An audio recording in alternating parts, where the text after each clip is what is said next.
Hey everyone, Brian Zane here. Now before you sit down to watch this edition of Guest Host Raw featuring the incomparable ZZ Top, which by the way is one of the worst episodes of Raw I've ever seen, and I cannot wait to share that information with you, I wanted to announce a special event happening later this month. Now a lot of you have been asking me, am I going to cover and review the classic pay-per-views associated with this time period? Well, I'm happy to announce that Sunday, September 21st, on my Patreon page, that's patreon.com/wrestlingwithwregret, you'll be able to sit in on a live Night of Champions 2009 watch-along. This is going to be a special companion piece to run alongside the guest host Raws, and this one is going to drop one day before my next edition of Guest Host Raw, which took place the night after Night of Champions. You'll not only be able to see my live responses and reactions to John Cena, Randy Orton, and Triple H all fighting for the WWE Championship, we'll also see Tommy Dreamer defending the ECW title against it's Christian, and of course we'll see CM Punk defend the World Heavyweight Championship against Jeff Hardy. All that and so much more on the Night of Champions 09 card. Hey, who's Chris Jericho's tag team partner going to be in the Unified Tag Title match? You're just going to have to sit in and watch the show to find out. It's going to be happening Sunday, September 21st on the Patreon page, live starting at 2 o'clock Pacific, 5 p.m. Eastern. It's going to be a lot of fun. Can't wait to see you there. $1 a month gets you access to not only the live watch-alongs to these pay-per-views, but so much other exclusive content you're only going to get on the Patreon page. And hey, if you decide to spend a little more money each month, you'll get even more exclusive perks. You got to go to patreon.com/wrestlingwithregret to learn more. Okay, I'm done shilling. Without any further ado, let's all put on our big beards and cheap sunglasses and enjoy this edition of Guest Host Raw. Whoa, time for guest hosts. Whoa, it's time for guest hosts. Whoa, love the guest hosts. I just want a guest host. It's time for another episode of Guest Host Raw, the show where I review all the episodes of the guest host era of Monday Night Raw. I am back in the home base. My voice is mostly recovered, and I am so excited because the word of the day, as John Cena says in this episode, is excitement. I am very excited today to talk to you about the latest episode in this journey from July 20th, 2009 at the campus of North Carolina State University, and this show is being hosted by ZZ Top. For whatever reason, I think I was just so swept up in the Juggalo Mania last episode that I forgot or misheard about the guest host thing, because Cody alluded to Dusty Rhodes being a future host, but it's actually ZZ Top are the guest hosts this week. Dusty will show up a little bit later, and I cannot believe I actually kind of Dusty finished myself on that one. But yes, this is the go-home week before Night of Champions on pay-per-view, and like I mentioned, ZZ Top, the Rock and Roll Hall of Famers, the guys with the beards and the guitars that go woo, spin them around, those are the ones who are hosting Raw tonight. And it's interesting, after the first 3 weeks, we had, wrestlers, Batista, DiBiase. We had this big fan in Seth Green and someone who's really game and really up for it. And then you've got ZZ Top, Billy Gibbons, and Dusty Hill. Let's see how that pans out. It's kind of notable because it's the first time in the last 4 weeks that the guest hosts do not appear in the live opening segment of the show, and soon you will discover why. Instead, John Cena is opening the show. Very John Cena friendly crowd here. They are all alight, all aglow for the leader of the C Nation as they get ready for, the big triple threat match coming up on Sunday. John Cena again saying the word of the day is excitement, and I'm excited, and everyone here in the crowd's excited. I'm so excited that ZZ Top is hosting. And then he does an impression of the average fan watching at home saying, oh, Monday Night Raw is on. ZZ Top is hosting? Like, wow, he is really putting his acting chops to test very early in his career. So you have to give him credit for committing to the bit. He says that at Night of Champions, the WWE Universe will witness one of the greatest matches in history. He points this out, and he brings up the fact that 2 years ago at WrestleMania, this match was the main event, y'all. Oh, so you're telling us you're out of ideas? Then the WWE Champion Randy Orton interrupts. He's uncharacteristically by himself here as he confronts Cena in the ring, and he says, I don't know what you're so excited about, because when that match happened 2 years ago, I punted Triple H in the skull and pinned you to win. And so history will repeat itself this Sunday. Cena looks like he's just kind of staring off into the distance, and he realizes, oh, sorry, I was just so distracted by how awesome this crowd is and how dead they were for you. And I'm just so excited about the guest host Raws and everything. And he goes, I was thinking ZZ Top, and I was thinking music. And, I know your theme song says you hear voices in your head. Well, I don't hear voices, but I'm hearing 10,000 people say I should turn your face into mush. Very long way to go for that, throwing down the gauntlet for a fight. So then they square up, and then after a moment, Orton powders, he slowly leaves, there's boos, he gets on the apron, and he says, you might want to think twice about that, Cena, in the most stilted way possible. Suddenly in come Rhodes and DiBiase of Legacy, and I love Cody's excitement here. Word of the day is excitement, and he's hopping, he's skipping, yeah, I'm getting ready to beat up John Cena. But Cena's Joe Cool, he's takes the shirt off, he's like, come on, let's go, man. And then all of a sudden, Triple H's music plays, and we see the game, Winnie the Pooh in it, with his shirt and trunk combo, making his way to the ring. Legacy powders. Why? There's 3 on 2 of you, and we already know the main event's going to be Cena and Triple H versus Legacy, so it's that's the main event right there, plus Orton.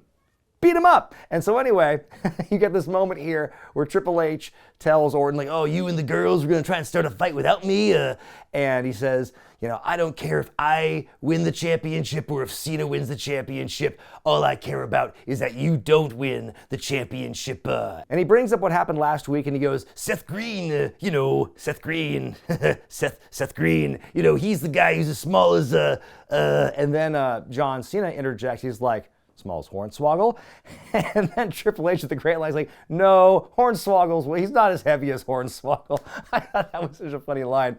And then Cena's like, is he like a hobbit? And then Triple H is like, what's a hobbit? Wait, so you're saying you got Skull Kings and you're all into that death metal imagery, but you know nothing about Middle Earth? Make it make sense. And he says, point is, a tiny man the size of a hobbit embarrassed you last week. And so Orton takes offense to that, and he says, this Sunday, history will repeat itself, but I want in on the action tonight. And so he challenges Cena and Triple H to have him joined in to make it a 3-on-2 handicap match with Legacy versus the good guys. And Cena's like, very sneaky Randy Orton. He's just really hamming it up. It feels like we are watching a kid's show, the way that everyone's kind of interacting with each other and the way Cena is talking. And he brings out, it's well, gosh, obviously, if you're in this matchup, then Triple H and I, there's no way we can coexist. Because we're going to be so focused on attacking you, we're going to deviate from the plan, you guys are going to beat us. And so there's no way we're going to work together. And Triple H's like, yeah, there's no way. It's totally it. And then Cena goes, as illogical and as little sense this makes, and then they both sit at the same time, we accept. And the crowd's like, ah! Wow, Beach Blast 93 vibes in a major way when they had that. All I could see was Randy Orton in the big Colonel Parker hat with 2 tickets to the retirement homes of your community, of your choice. And then you've got Sting and Davey Boy Smith, a.k.a. John Cena and Triple H, going, nah, I don't think so. We'll see you at Beach Blast. Man, I hated that opening segment. That was just cartoony Cena at his worst. And of course, he and Triple H as the 2 cool kids, too cool for school, with this opening bit here. And again, just to try to build more with Night of Champions. It's the same ingredients as last week, slightly chopped up a little bit differently. But we are going to get our second or third of 45 sharp-dressed man references as Michael Cole and Jerry Lawler toss over to our hosts for the first time. ZZ Top, Billy Gibbons, Dusty Hill, take us away, guys. And they do the cross dissolve into their special room. And so we see ZZ Top in their natural habitat of a recording studio with microphones and instruments. This is just how we as a society visualize ZZ Top. They just have their guitars on all the time and they're just ready to jam. I was laughing my ass off when I first saw it. I had to pause the video and catch my breath because I was just kind of shocked at how oh my God, this is gonna be the worst thing ever. And sure enough, you hear them talking with each other. Man, what a great main event that is. That's really cool. Like, wow, they just totally went over your head and like changed the match. And you're like, fucking roll with it, I guess. Oh man, we've been fans for WWE for so long. Now we get to host it. Wow, that's really exciting. It's like also, this is like a multicam setup where you got back and forth shots of them. Like, why do we have that when I feel you could just accomplish the exact same thing with one camera? And then in walks Santino Marella, who this is one of the things that's going to keep him employed for a long time. He is one of the people who will just constantly be interacting with the guest host du jour. Doesn't matter who, they're going to find some way to have him in there and have him be WWE's brand of comedy. I don't want to say funny because that's really kind of hit and miss. But Santino comes in, he's really excited there to be there with Z-Top, as he calls them. I do like the running gag of Santino and his mispronunciations of things. We'll see a little of that later today. And so they're like, well, since you're going to be here a while, and I'm like, why? Why is he going to be here? Like, that's never been explained why. Anyway, since you're going to be here a while, let's change you up to look like us. So they walk him off stage and they do the makeover, and he's got the beard and the hat, and then they put on the cheap sunglasses, and then Cheap Sunglasses plays, and then they just recite the lyrics to Cheap Sunglasses, and they go, oh yeah, oh yeah, oh yeah, oh no, oh no. This is the opening shot, the opening salvo of ZZ Top as guest host. And you know what? People have been warning me about this in the comments for weeks. They were right. This show is going to break me. I'm pretty confident based on this first segment. They're just playing themselves out. Not live. They're not playing the music, by the way. It's a recording. And they're just like leaning, swaying back and forth with it. Like that's what we get to go to commercial at least 2 more times in the show. Last week, the Big Show broke Evan Bourne in half as Kofi Kingston kept saying, break the whole show, break the whole show. And then this week, we find out that Kofi is going to be defending the United States title this Sunday at Night of Champions in a 6-pack challenge, which will include the Big Show, The Miz, Carlito, Jackie Swags, and MVP. You know who should be in this matchup but isn't?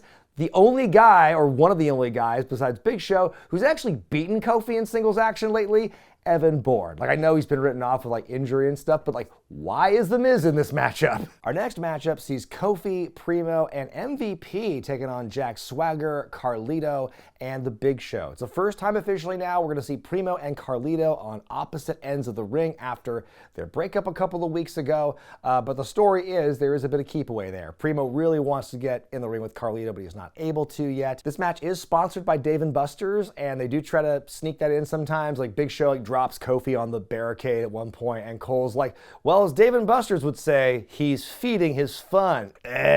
Kofi, who is the champion, by the way, out of all these people, is taking all the heat in this matchup. There's some really good hope spots. Finally tags in Primo, who is all over Carlito, and the fans are really nuts for this. So really nice hot tag. Hell of a run. He knocks the Big Show off the apron at one point, and the crowd's like, yeah, they love it. Carlito goes for the backstabber on Primo. Primo rolls out of the way, and Big Show, who's going for a spear, accidentally hits his own man. And then Kofi dives onto Big Show to get him out of the ring. And then you got Primo with a springboard diving headbutt onto Carlito for the win. And so that was actually the whole sequence, like from commercial break on, I thought it was a really good match. We didn't see much at the beginning of the matchup, but like what you saw after the break, I thought was pretty well done. And cool to see Primo kind of get that, a nice win over Carlito. But sure enough, right after, he can't celebrate for long. The Big Show lays him out, and then everyone else gets taken out. Friend or foe, doesn't matter. He is the last man standing, and to see him kind of being the one like laying waste to everyone standing tall, that was like cool way to end it. It's like the whole idea of like, oh, it's the 50-50 style where it's like, oh, the good guy wins, but then immediately, oh, like they're done. And so we'll see that throughout this series a lot, I'm sure, but that is something that I thought was interesting. But yeah, my whole thing was like, why is Primo in this match and not The Miz? Or why is The Miz in the US title match on Sunday and not Primo? There are at least 3 people who don't need to be in that 6-pack challenge match. And I think, of course, what about Evan Bourne? Like I said, it's very weird how they've put this match together. So we're back in the ZZ base, and Santino's like, wow, how exciting this show has been. Almost exciting as your current summer tour. Like, wow, way to bury your own show in favor of like whatever the fuck these old guys are plugging.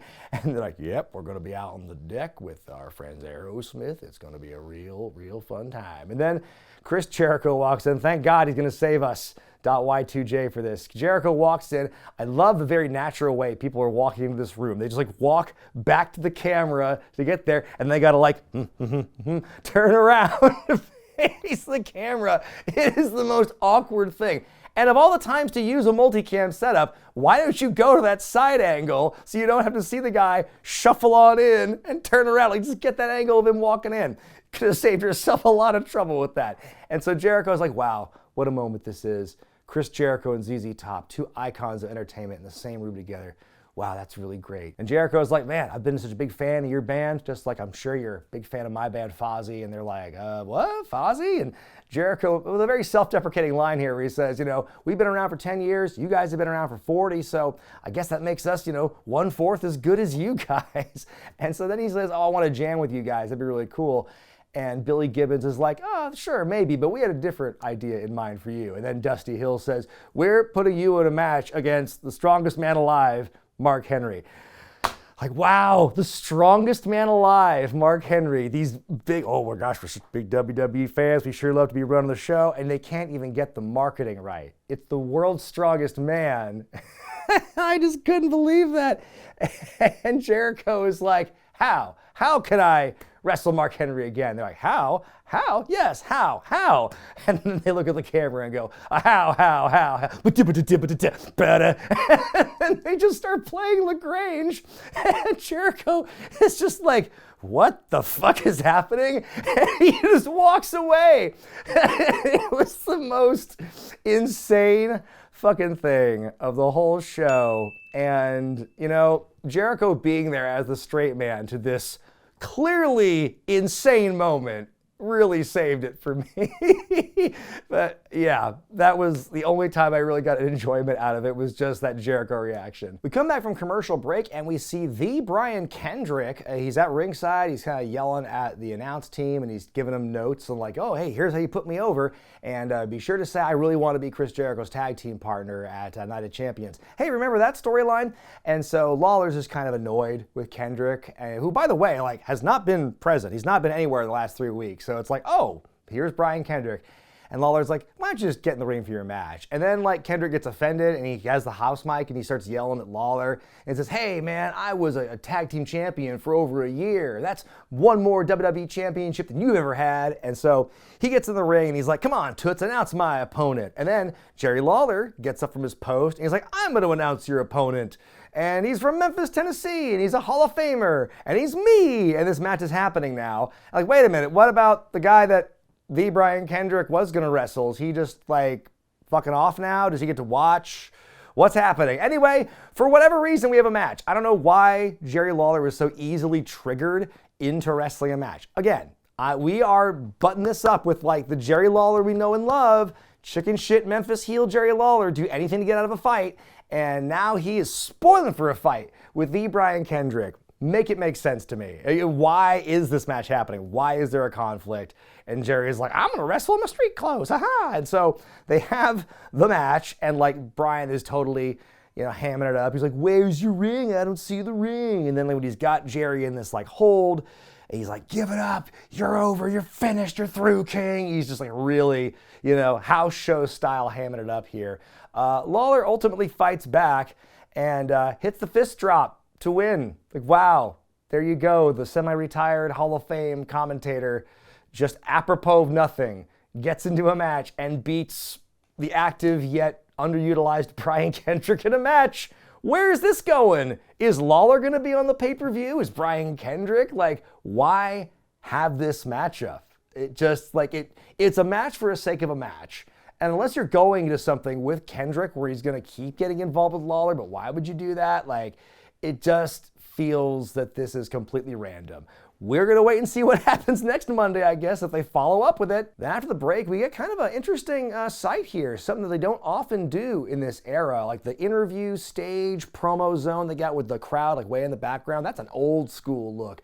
You think about, Mean Gene on the big platform talking with, Hogan and Warrior and stuff like that. Very reminiscent of this. So you got Josh Matthews interviewing Mickie James, and they're saying, hey, up until last week, Maurice had never beaten you in a match before, but she did in that tag match last week. So does she have a psychological advantage going into Night of Champions? And Mickie says, first of all, wow, congratulations. You beat me in the Summer Swimsuit Spectacular match. But we're talking about Night of Champions, not Trampions. Oh, shit, she went there. And she says that Maurice needs a reality check, but did someone say reality check? We hear the Miz's music. And so he shows up. And so I'm guessing at this point, the Miz and Maurice are an item in real life, which is why they make a lot of references to the two of them kind of interacting or being together, but they're not an on-screen item at this point, to my knowledge. And it's very much kind of wink nudge about the real life aspect of it, but they're definitely incorporating each other into the angles. And so the Miz is being a real big homer for Maurice. And it's wow, she was so much hotter than you. Last week in the swimsuit match, that was Charlize Theron versus Rachel Ray.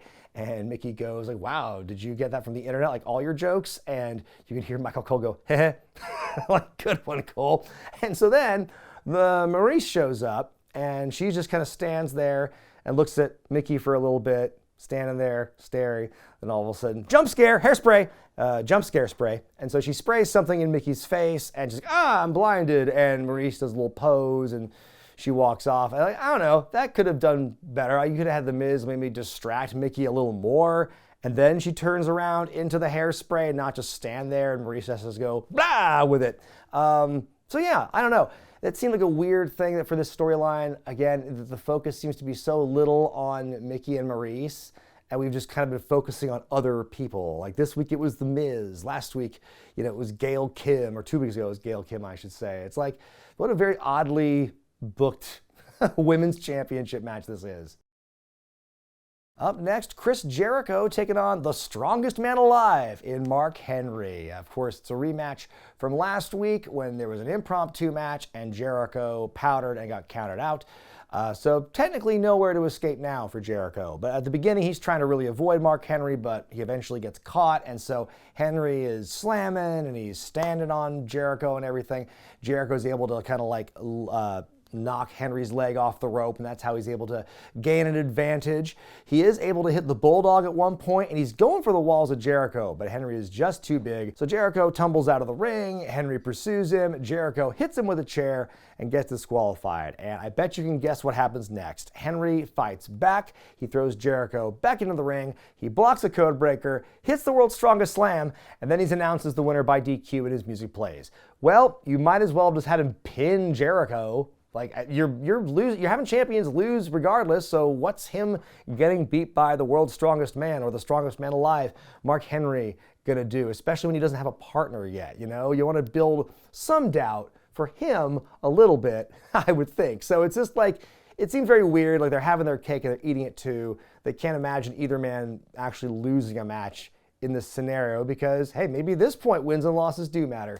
But yeah, Jericho, they might as well have just had him lose normal style. Oh no, we're back in the ZZ zone as Santino wants to know about their beard conditioning secrets, and Billy Gibbons is in your case, it would be unconditional. And then very naturally, walks in Chavo Guerrero, walking in, turning around, shuffling his feet, and he's complaining about how he's been treated lately on Raw, how he's a Guerrero, and he deserves more than to be fighting Hornswoggle. He deserves to be treated with dignity. And, ZZ Top says, well, we concur, and so we're going to put you in a match once again with Hornswoggle. And after Chavo was just complaining about fighting Hornswoggle, he's okay, yeah, I get to fight Hornswoggle. I get to show him again.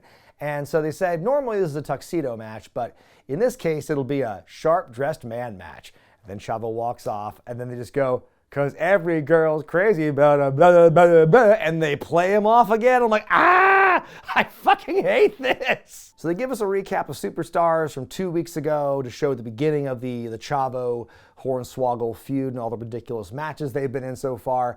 And so we go to that, the sharp-dressed man match, as Hornswoggle comes out in his tuxedo, Chavo comes out in a tux where the pant legs have been sewn together as part of a cruel, silly prank. And so now his legs are kind of stuck together. He's like walking like this, and like seeing him trying to scale the ring steps with those, that was pretty funny to watch. Entering the ring was comedy. But my whole thing was like, dude, you know, it's you fight until you're completely disrobed. Just rip the pants off, then you have full range of motion, and then you can beat some leprechaun ass. It's not that complicated. So Hornswoggle is just really on Chavo at first, because Chavo's trying to run away, but he just can't. He falls on his face. So Hornswoggle's on him, rips the coat off, gets the tie off, and then finally Chavo just like puts his hands up to fight back and strike Hornswoggle. And so finally he lays him out, starts hitting him, like he takes the suit jacket off, starts whipping him with it, and then he seems to have the match in hand, but suddenly Hornswoggle just like pulls him into the ropes. Chavo is teetering in the ropes, and Hornswoggle uses that to pants him, and so Hornswoggle wins, and we reveal Chavo wearing the silly, you know, spicy pepper, hot chili pepper underwear. I guess the ones with the hearts on them were in the wash. But again, the humiliating thing for Chavo Guerrero continues unabated, and I'm trying to remember how far this goes and how long it goes for. But yeah, like every passing week it gets a little more ridiculous. Like, and I stand by what I said last episode, where I'm like, it's fun to kind of watch and study all the different, you know, ways you can tell a story with the same two people in a variety of silly matches. I think there is something to be learned from this, but as a fan, I weep. So backstage, we see Triple H getting ready for his match. John Cena approaches him and thanks him for saving him earlier in the evening. Triple H is like, don't mention it. And then Cena asks, hey, did you really mean what you said when you said you didn't care if you won the championship or not on Sunday? And he's like, let's not play this game, John. You know me well enough. I didn't really mean that. Well, then why'd you say it? And so basically they agree that, hey, you know, tonight we got each other's backs. We're copacetic. We're going to fight Legacy together. But then, Night of Champions for the championship. And John Cena's like, yes, the triple threat match for the WWE Championship. I wouldn't want it any other way. And they're like, yes, respectful badasses. They tell you that Raw has had more episodes than Cheers, ER, and Seinfeld combined. Well, that's not very surprising considering two of those shows had not been on the air in several years. ER was only canceled after this same year in 2009, and they're allowed to take breaks because they have unions. Back in the ZZ Zone, Santino is like, yes indeed, ZZ Top has hosted Monday Night Raw. You would not have believed it otherwise because this entire show has been booked the exact same. And they're like, there's only one thing missing. And then all of a sudden, in comes Kelly Kelly. Stacey's too good for this shit. So Kelly's there. She's wearing like short shorts to show off the legs. Santino's got a chair. Boom, she puts a foot on the chair and just stands there looking sexy while they play the music from Legs. And so she's kind of dancing, and then Alicia Fox comes in, kicks her out. She's dancing. Then Gail Kim kicks her out. She's dancing. And then Rosa Mendez comes. And by the way, they're coming from the back here. You're telling me there was like a side entrance people could have come in from and not have that awkward as hell back to the camera turn around thing once you're facing it bullshit? So anyway, after those four ladies go through, then Santino is back and he's like, my turn. And he tears his pants off and he's got, you know, shorts on underneath, and he does a male stripper dance to Legs. And wow, can you believe this show has more episodes than ER and Seinfeld and all that shit combined? Because I can't. So then we go to Cole and Lawler standing in the ring, which again, they never do at this point, but they're like, ha, isn't that so funny? Oh, that's Santino. And so then they break down the Night of Champions card, some of the matches at least. Like, where did they even have a graphic for the women's title match? I don't even know. But their stand-up is interrupted by video of a despondent Chris Jericho. It's not even like, okay, we're done and we're going to go to that. They're still talking, and then, oh, Jericho walking is far more important than whatever the hell we're doing. So Jericho, he's looking pretty sad. He's walking out, but he is approached by Orton and DiBiase, and they are kind of rubbing it in his face. Oh man, you're a loser. Nobody's friends with you. Your dad isn't as cool as our dad. Like, he was a bench-warming hockey player, but we have cool dads, and we're going to beat you on Sunday. And then Jericho, you know, very calmly, very angrily but very quiet. He's like, he reminds them of who he is, and he says, I've won more championships than either of your fathers. And he says, I'm not a loser because I'm one half of the tag team champions, and I have the entire locker room banging down my door to be the other half. And then he says this, it's like, who knows? It might be Randy Orton's my partner. And it's like, no, he's definitely not gonna. Why? What? Why would you even say that? That just seemed like a needless, like, oh, could it be? But we know that's not gonna fucking happen. Like, no, why? Look who's in charge next week, Shaquille O'Neal from basketball. And then I guess that last ZZ Top segment we saw was the setup to our next matchup. It is the ZZ Top Legs match, as you have Gail Kim and Kelly Kelly taking on Alicia Fox and Rosa Mendez. And this is just like, it's a match where they're all wearing short shorts. It's all leg offense. Like, this was something in story mode where it's like, okay, you have to hit 5 or 6 leg-based maneuvers in order to advance this matchup. And that's what they did. There were leg drops, there were head scissors, there were kicks, there were all sorts of things involving the legs with all 4 women in the matchup here. And you've got, my favorite part, there's a double drop kick spot by the babyfaces, and Cole goes 4 sets of legs. And then Alicia gets a small package onto Kelly Kelly, who is blatantly in the ropes, but the referee says, fuck it, count to 3 anyway, the match is over. And like I said, well, the objective was to do some leg-based offense, some leg work, as they say, and that's exactly what they gave us in 3 minutes or less. One more time, let's hear it for our special guest host, ZZ Top. And for the first and only time all night, they finally make their way out in front of a live audience. They roll out in this custom ZZ Mobile, and they pop out, and they wave to the people, and they high-five some fans. They plug their upcoming live album release, and they gone. We are done with ZZ Top for the evening, mercifully, as we go into our main event, The Legacy, in a 3-on-2 handicap match against Triple H and John Cena, as Santino said earlier in the evening. Faces are rolling as we head to the commercial break. We come back and we see an exchange between Cena and DiBiase, turning into a double down. And one thing I thought was interesting, literally in that break, I'm like, okay, it's commercial break. Faces are on top. We're going to come back from break, and someone is going to have a heel is going to have a face in a chin lock. I was certain, like, wait a minute, who's going to put Triple H in a chin lock? That seems very out of character for him. Are they going to put John Cena in one on commercial break? I've never seen that happen. But sure enough, when they come from break, and it's like they're trading punches. They're both upright. God forbid, Cena or Triple H are in a down position coming out from commercial. Triple H gets a hot tag, but Orton snuffs him out, throwing him into the steps, and so Hunter takes the heat for a while. H gives Orton a spine buster. The crowd's going nuts. They really want to see him make that hot tag to Cena. And like I said, they are very pro Cena here. There is no like cheers and then immediately drowned out by adult booing. You don't get that here. It's very much pro Cena crowd. So Cena's on a roll. The STF gets broken up. Orton goes for his punt. Cena gets out of the way, rolls up Cena, and wins. Like, wow, the WWE champion has lost 3 times in the last 4 weeks. I wonder if he's gonna win this Sunday. Gosh, it just seems like, wow, it's just a loser. Who could ever expect him to win? And that's how we wrap up this week's edition of Monday Night Raw. And I'll tell you what, I've been fairly generous with scores in the first 3 weeks. It's not gonna be so lucky this time. I give the show a rating of 1 out of 5. The matches that we saw were so derivative from last week's. This was just a very chaotic, insane show, considering this is like the lead up to a big pay-per-view. I felt there were so many things that just didn't get good enough treatment. Like, why is Kofi defending against 5 other people? Why did Brian Kendrick fight Jerry Lawler out of nowhere this week? They did the Can We Coexist thing a little bit, but they kind of snuffed it out for Cena and Triple H. Not a lot of drama, not a lot of intrigue on this week's show. And as far as the guest hosts go, I'm going to give ZZ Top 0.5 out of 5. I would have given them 0.25, but then that last segment confirming proof of life, that's what put it over the edge for me and made it a 0.5. It was obvious they didn't want to be there.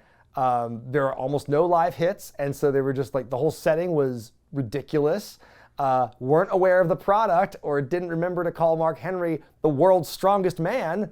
So it was just one of those ones where like, man, they could have gone with literally anyone else. I'll take anyone. I'll take an actor from the HBO series Entourage at this point over ZZ Top, because they were not into it, and those segments were death. I could not stand them. Kind of hard for me to pick a best match on this show. I think I have to go with the six-man tag earlier, the ones involving the six-pack challenge people. I think that probably had some of the most just like excitement in the match, just seeing Kofi come from behind the way he did. The worst match for me has got to be the Brian Kendrick and Jerry Lawler. Again, it just feels like it came out of nowhere, and wrong guy got over, and there was no point to it. And so it's like, of all the things, you went with that one.